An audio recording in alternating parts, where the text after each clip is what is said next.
بسم اللہ الرحمن الرحیم۔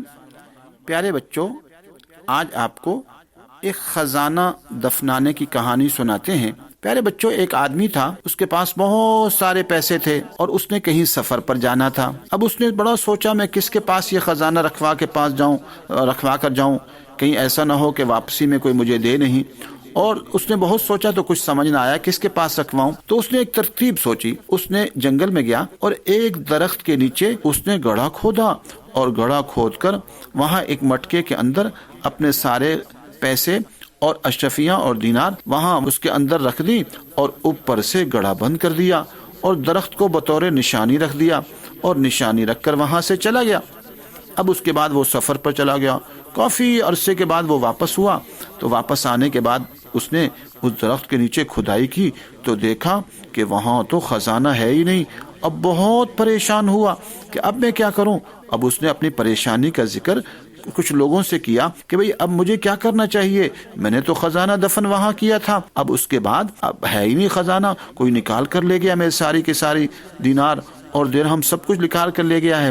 تو انہوں نے کہا ایسا ہے کہ تم بغداد جاؤ اور خلیفہ سے اس کا عرض کرو۔ انہوں نے کہا خلیفہ کے سامنے میں کیا کہوں گا، خلیفہ میرے پاس تو کوئی گواہی نہیں ہے، میں کیا بتاؤں گا میں نے کس کو دیے تھے، میں نے تو درخت کے نیچے دبائے تھے۔ انہوں نے کہا نہیں کچھ بھی ہے تو یہ تو خلیفہ کی ذمہ داری ہے کہ وہ آپ کا مسئلہ حل کرے، آپ اس کے پاس جاؤ تو صحیح۔ وہ خلیفہ کے پاس چلا آیا اور اس نے ساری کہانی سنائی کہ ایسے میں نے ایک درخت کے نیچے اپنے سارے پیسے دبا دیے، اب واپس آیا ہوں، کچھ عرصے بعد سفر سے میں نے کھودا تو کچھ بھی نہیں ملا۔ خلیفہ نے کہا اچھا میں سوچتا ہوں، اس مسئلے کا حل نکالتا ہوں۔ اس نے سوچا خلیفہ نے، تو اس کے ذہن میں ایک ترتیب آئی۔ اس کے ذہن میں ترتیب یہ آئی کہ ایسا ہے کہ اس درخت کے جو جڑ ہے وہ کسی نے نکالنے کے لیے، کیونکہ جڑوں سے علاج ہوتا ہے، وہ نکالنے کے لیے کھدائی کی ہوگی تو اس کو خزانہ مل گیا ہوگا۔ اس نے چپکے سے بغداد کے جتنے بھی اس علاقے کے طبیب تھے ان سب کو بلایا اور بلانے کے بعد کہا بھئی فلاں قسم کا جو درخت ہے اس سے اس کی جڑوں سے کسی نے علاج کیا ہے اس چند مہینوں کے اندر؟ تو ایک حکیم نے کہا ہاں میں نے علاج کیا اس کی جڑوں سے۔ تو اس نے کہا اچھا تم ٹھہر جاؤ، باقی سب چلے جائیں۔ تو اس نے یہ کیا کہ اس حکیم صاحب سے پوچھا کہ آپ نے اس کے درخت فلاں قسم کا جو درخت ہے اس کی جڑوں سے علاج جو کیا تو جڑیں لینے کے لیے کون گیا تھا؟ اس نے کہا وہ تو میرا ملازم خادم گیا تھا، میں نے اس کو بھیجا تھا۔ اس نے کہا اچھا ہے اس خادم کو میرے پاس بھیج دو۔ اب اس نے اس خادم کو اس آدمی کے ساتھ کیا اور کہا کہ بھئی اس شخص کو بتاؤ جا کر کون سے درخت کی جڑیں تم نے نکالی تھی۔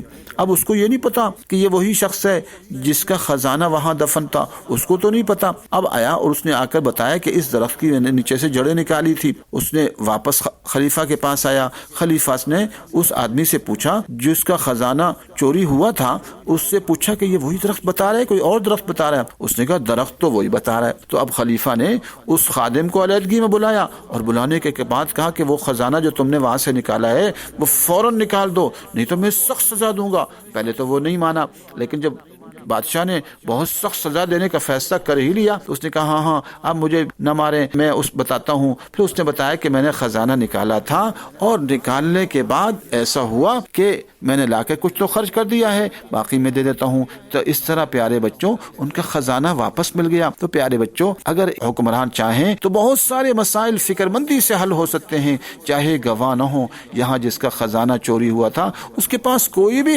گواہ نہیں تھے، لیکن اس کا خزانہ مل گیا۔ تو پیارے بچوں خزانہ دفن کرنے کی کہانی سنائی، انشاءاللہ عن قریب اور بھی کہانیاں آپ کو سنائیں گے۔ السلام علیکم ورحمۃ اللہ وبرکاتہ۔